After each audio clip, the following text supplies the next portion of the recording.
নমস্কার, কেমন আছেন সবাই? আশা করি সবাই ভালো আছেন। আমার চ্যানেলের আরেকটি ব্লগে আপনাদের সবাইকে স্বাগতম। এখন বাজে সন্ধ্যে 6টা আর আজ হচ্ছে জন্মাষ্টমী। প্রথমেই সবাইকে শুভ জন্মাষ্টমীর শুভেচ্ছা। আর এবার আমি যাব একটু ঠাকুরের জন্য প্রসাদ রান্না করতে। তো আজকে প্রসাদে থাকবে নারকলের নাড়ু আর লুচি ভাজা, মালপোয়া, আলু ভাজা আর পাঞ্জেরি। তো এক এক করে সব প্রসাদগুলোই বানাতে শুরু করে দিলাম।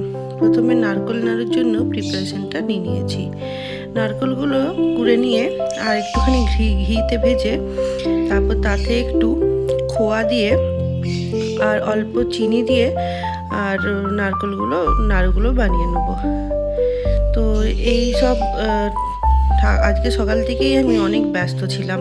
ঠাকুরের সব জোগাড় করা, বাসন ধোয়া, ঠাকুরের মন্দির পরিষ্কার করা। আর সব দিন তো আর মন্দির পরিষ্কার করতে পারা যায় না, কারণ এই স্পেশাল দিনগুলোতেই তাই ভালো করে মন্দিরটা সব মন্দিরের সব কাপড় জামা সব চেঞ্জ করে আর মন্দিরটাকে ভালো করে পরিষ্কার করে নিই। আর এবার একটু দেবো পরিমাণ মতো চিনি। তো আমি সবই নতুন প্যাকেট খুলেই বানাই, কারণ কখন কোন হাতে ছোঁয়া নাড়া হয়ে যায়।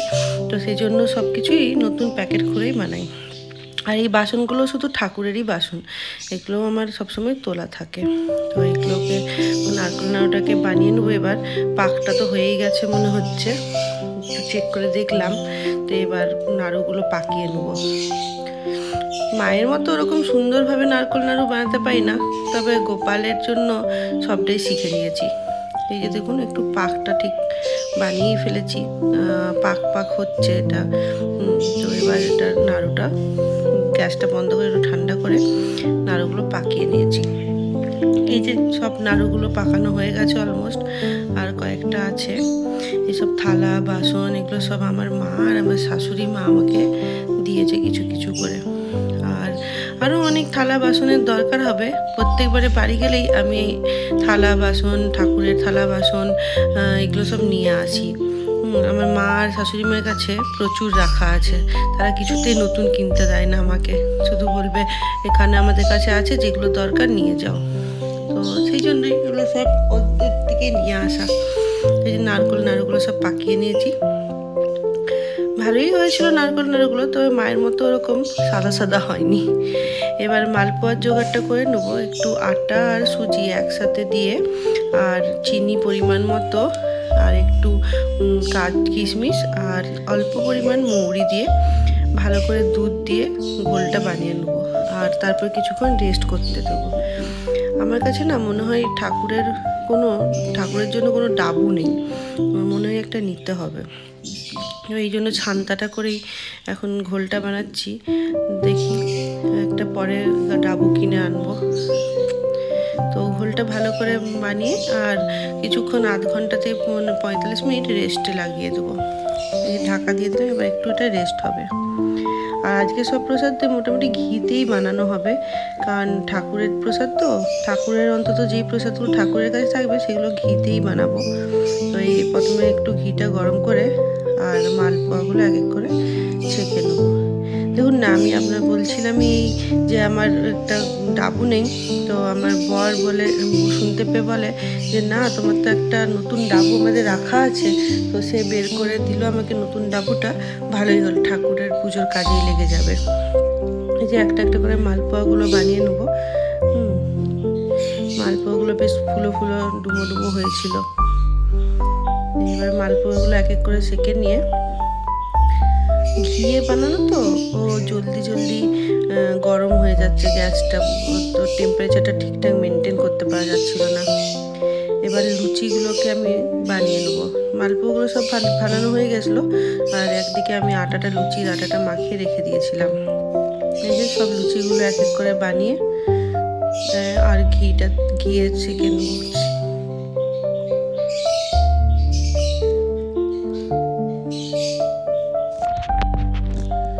এই যে এক এক করে লুচিগুলো সব ছেঁকে নেবো। প্রথম লুচিগুলো বেশ ভালোই ফোলা হচ্ছিল, তারপরে ঘিটা মনে কম হয়ে গেছিলো কি বুঝতে পারছিলাম না। লাস্টের দিকে দু একটা লুচি একদম ফুলছিলই না। এই যে দেখুন গোপালের জন্য ফুলো ফুলো লুচি। আজ গোপালের বার্থডে, তো গোপাল ফুলকো ফুলকো লুচি তো খাবেই। এই যে দেখুন ফুলকো ফুলকো লুচিগুলো সব ভেজে নিয়েছি।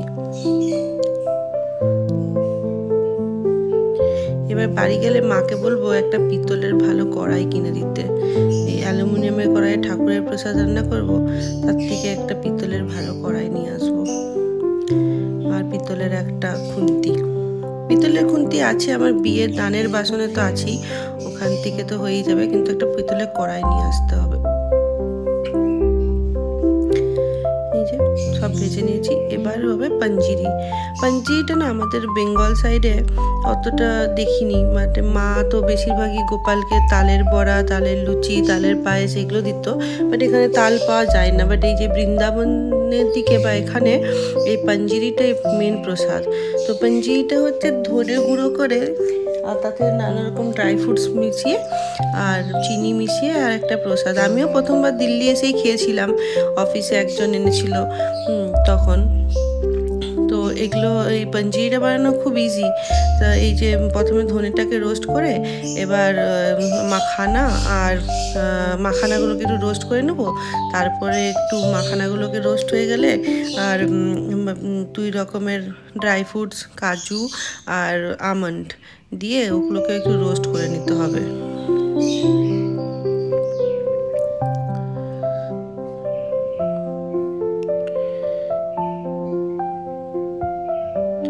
আর এবার এই যে ওই শুকনো নারকেল হয় না, ওই শুকনো নারকেল কোড়া একটু দিয়ে আর ওটাকেও ভালো করে একটু নেড়ে ঘি একটু ভাজা করে নিতে হবে।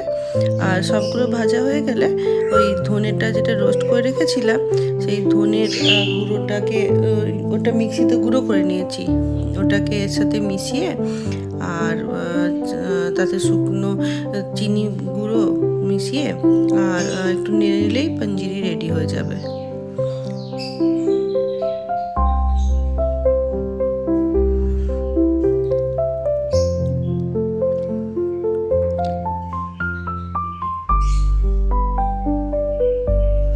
দেখুন ধনেটা গুঁড়ো করে নিয়েছি।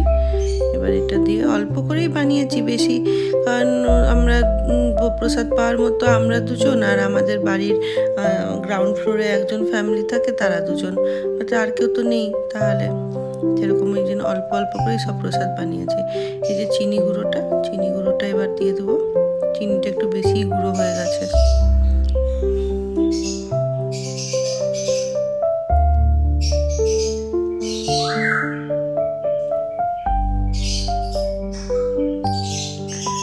আজকের ভয়েস ওভারটাতে আমার আওয়াজের সাথে সাথে আমার পাখিগুলোরও আওয়াজ ভালোই আসছে। আজকে অ্যাকচুয়ালি আমি সকালবেলায় ভয়েস ওভার দিচ্ছি, তো পাখিগুলো এখন খুব আওয়াজ করে। মাঝে মাঝে ব্যাকগ্রাউন্ডে হয়তো আমার পাখির আওয়াজও আসতে পারে।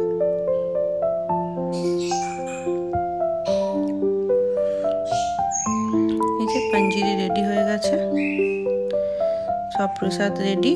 এবার এগুলো সব ঠাকুরের মন্দিরের কাছে, যেখানে ঠাকুরের পুজো হবে সেখানে রেখে দিয়ে আসতে হবে। এই যে একটা ছোট্ট করে ঠাকুর পুজোর এই বানিয়েছি ডেকোরেশন। এখানে ঠাকুরের পুজো হবে, একটা একটা করে সব প্রসাদ আর সব কিছু জোগাড় করে এখানে রেখেছি। এখন বাজছে রাত্রিবেলায় 11টা। তো এখন এবার ঠাকুরের মন্দিরটার এখানে একটু সাজিয়ে নিই আর প্রসাদগুলোকেও সব সাজিয়ে গুছিয়ে রাখি। যেই 12টা বাজবে গোপালকে ঘুম থেকে তুলে আর হ্যাপি বার্থডে বলতে হবে।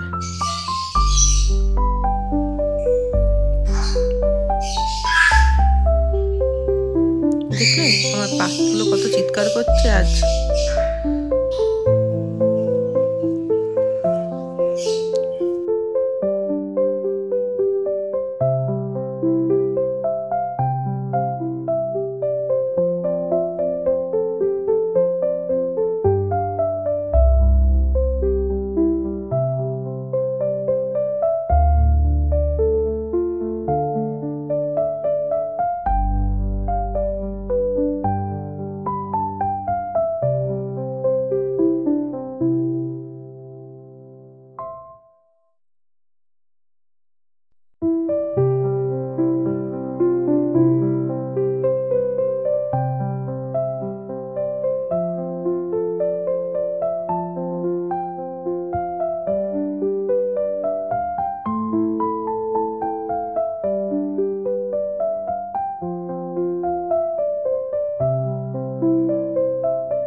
গোপালের বেদি সাজানো হয়ে গেছে, সব কিছু রেডি হয়ে গেছে। এবার অপেক্ষা শুধু রাত্রি 12টার।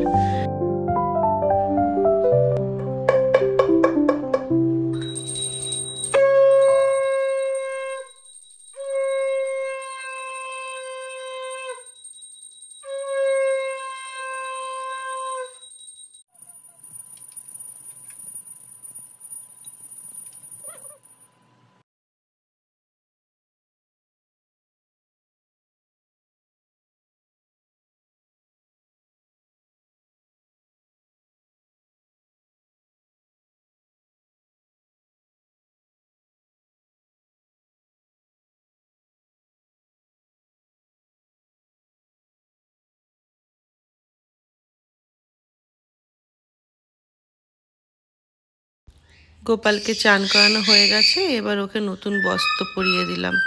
দেখুন তো কেমন লাগছে গোপালকে। এই যে গোপালের সিংহাসনে গোপালকে বসিয়ে আর ওকে বাঁশিটা দিয়ে দিলাম। এবার গোপালকে একটু ঝুলা ঝুলিয়ে আর গোপালের পুজোটা সেরে ফেলবো। সবাইকে জন্মাষ্টমীর শুভেচ্ছা। গোপাল যেন সবাইকার মনো ইচ্ছা পূর্ণ করে। সবাই ভালো থাকবেন আর সুস্থ থাকবেন। আর আমার গোপালকে কীরকম লাগলো সেটাও জানাবেন। যে আমাদের পুজো করা হয়ে গেছে, এবার গোপালকে একটু আমরা ঝুলা ঝুলিয়ে আর এখানে ব্লগটা শেষ করলাম। ভালো থাকবেন আর আমার কেমন লাগলো কমেন্টে জানাবেন।